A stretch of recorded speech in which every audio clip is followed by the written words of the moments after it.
I wish I could say I was surprised, but I'm not. I saw it. I saw it the entire time it was coming. I did. I'm sorry. What do you want me to say? I saw it coming miles away. It don't matter about that first drive. It don't matter about the other couple of drives. They always find a way, no matter what. Because they got good coaching, good quarterback, good defensive core. Like, I'm surprised they put up 21 points, or they gave up 21 points. And I'm surprised we even scored. I'm surprised we even went down the field with the way our passing's been going. You might as well run the football. I mean, Ollie Gordon was really good. Devon Nation, of course, was solid, I guess. But Ollie Gordon got his first NFL touchdown. That's awesome. And it took 10 plays and 47 yards to get there. Buffalo responds immediately. And then another score. Right back to the same situation. Getting 3 and out, and a long drive for Buffalo. It resulted in the shovel pass to the end zone for I think it was Hawes for the tight end. Just a shovel pass to the left side for Hawes, and the PAT is good. Prater then missed a field goal in their next drive, and I'm shocked they even missed a field goal. That should have been 17-7, but it's still 14-4 or 14-7. And in the next drive, the Miami Dolphins, 16 plays it took. They would eventually score that touchdown, which is nice. It was a 3-yard pass to Jalen Waddle. Pretty good. Then third quarter starts, and what did you expect? Another touchdown given up by the Dolphins defense. Just big plays, like 19-yard, like not just any 19 yards, back-to-back 19-yard passes. One of them was actually a run, by the way. One of them was actually a run for Josh Allen. It was first and 20 because the initial play was actually a 10-yard penalty. It was an offensive hold from Dawkins, but it still doesn't matter. It still doesn't matter because they would score this drive anyway. Yay! We sacked Josh Allen. They scored anyway. James Cook. Yeah. 3 and out Dolphins. Yeah. Who saw that coming? But what shocked me is a 3 and out against Buffalo. Buffalo was forced to 3 and out. What? So wait. Hold on. Hang on just a second here. I witnessed the Dolphins defense being as horrible as they were in week 1. Literally every possession the Colts had was a scoring drive, whether it's a touchdown or a field goal. They didn't get a single stop. I don't know if they got a sack or two. I forgot.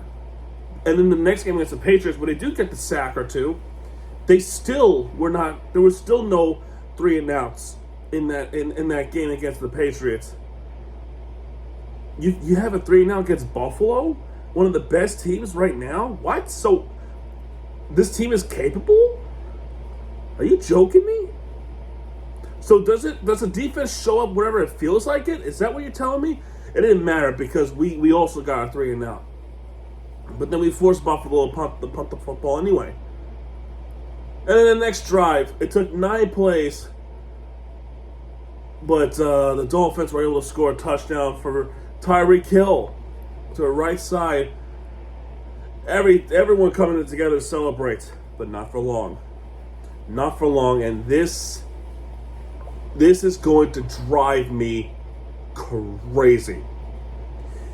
Everything was going the way that it should. We forced Buffalo a 4th down. They punted the football. We got the ball back, only to be nullified by a roughing the kicker penalty by Zach Sealer. What the hell were you thinking? You come in aggressively, you fall down, and you didn't even give their punter a chance to land. Johnson didn't have a chance to land.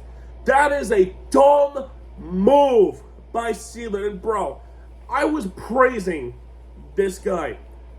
One of the best defensive players that the Dolphins had in a while. He gave up a stupid fucking penalty.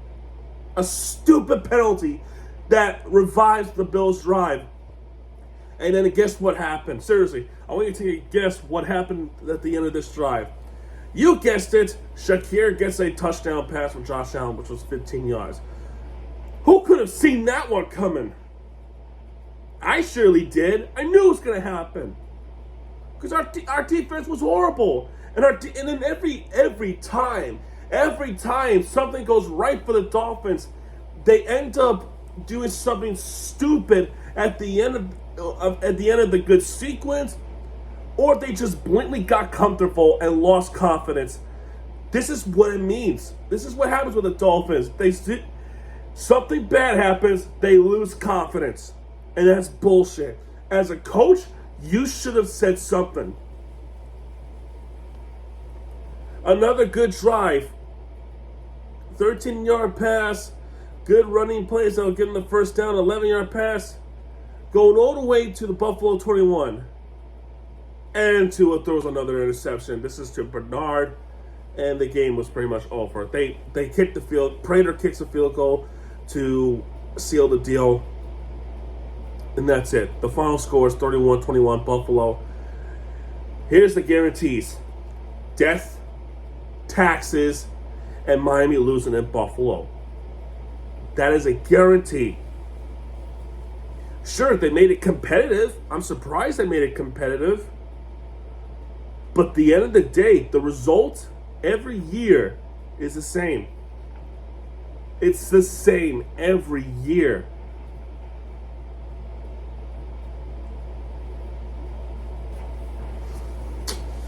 I don't know what to say. There's nothing else I can say, folks. You want to come after the Dolphins? Fine. But don't be a dick about it. Because there were these years where fans comment on these videos being absolute dickheads. No offense, but it's true. Being absolute dickheads. All I ask is to be polite. That's all I'm asking. Now, I want to talk about our team, okay? Because Buffalo, this and that. Who cares? Okay, they're a good team. They're 3-0. They act like they never win. They act like they never win the game. So let them celebrate like it's a Super Bowl. I want to talk about the Dolphins because I think it's time, and I think I'm going to go into further detail about this. Maybe tomorrow, maybe next week. I don't know, but I think it's finally time to talk about who's responsible. Here's the thing. Mike McDaniel. Okay, first off, he can't speak. He can't speak in a press conference, number one. And also, what breaks my heart is Mike McDaniel's capable. He's capable of coaching. He beat both. He coached a game where Miami beat the Buffalo years ago. So it's not that he's a horrible coach. But these past few seasons, yeah, he made some bad decisions. But you want to know who else made some horrible decisions? And I can't believe nobody's talking about him. They're talking about Mike McDaniel all the time. It's like it's a scapegoat of whose fault it is. Why is nobody talking about an offensive coordinator? I mean, why is nobody talking about an offensive coordinator? He's just as bad.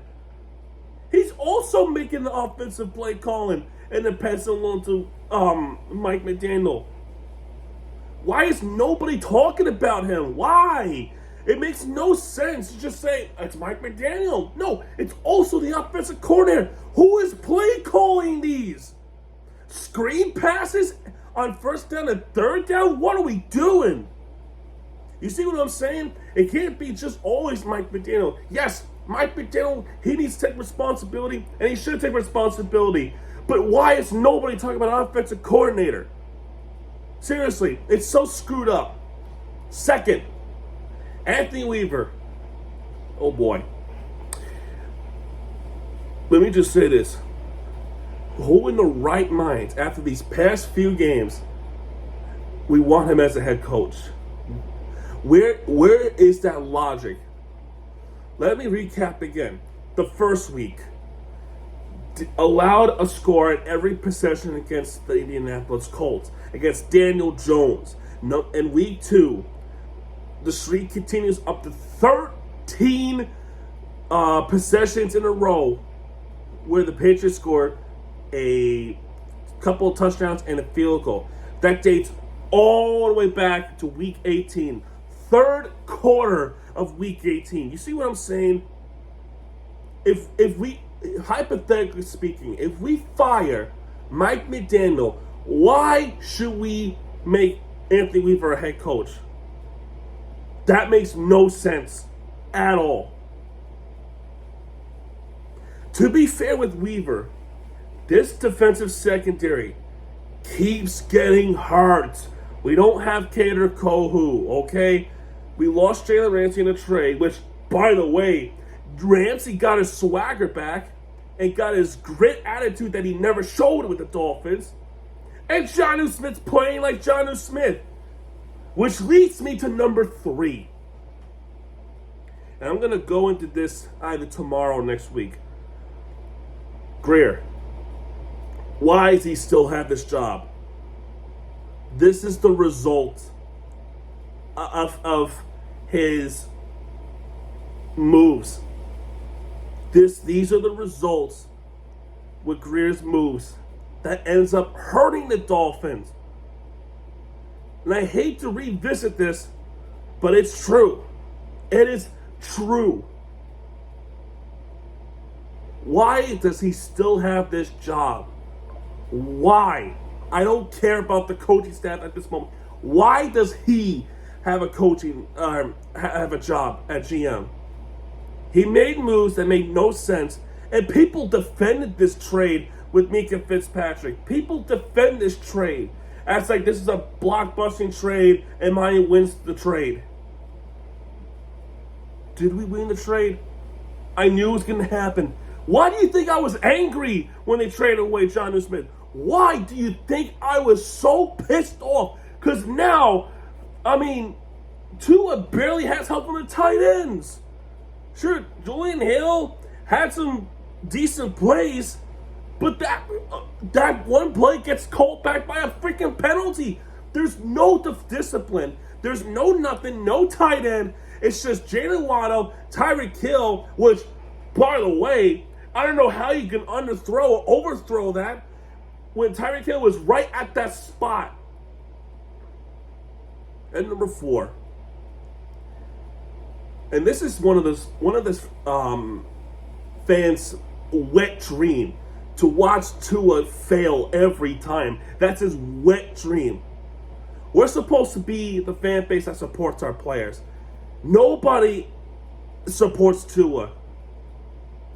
There were some points about it, and there are some times where it makes no sense.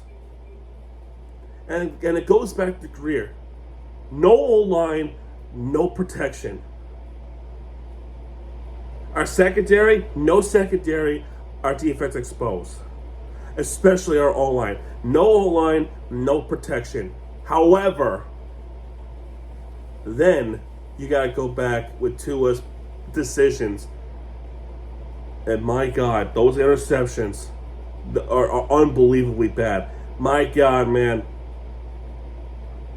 I don't know what has happened to Tua.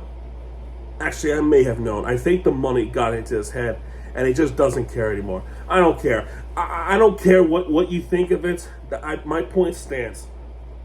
Is that when money is getting to his head, that's all he thinks about. I mean, last year he had the "show me the money" at the training camp thing with the fans, and then he throws a pick, a really horrible pick, and smiles and laughs.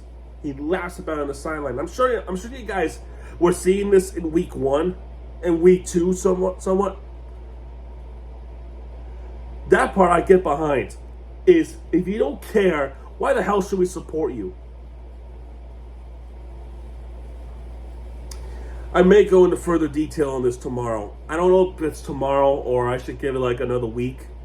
Maybe after week 4. I don't know. I to be honest with you, I don't want to talk about this team. This team's pathetic, and it shows the pathetic. We have the talent, but our coaching is just horrible. All of them are horrible, okay? All of them are horrible, okay? Weaver is horrible. Smith is horrible, who's our offensive corner that nobody's talking about. I just don't get why nobody's talking about him. And Mike McDaniel. Greer is also a horrible GM. He should be gone a long time ago. Our limits are being pushed beyond.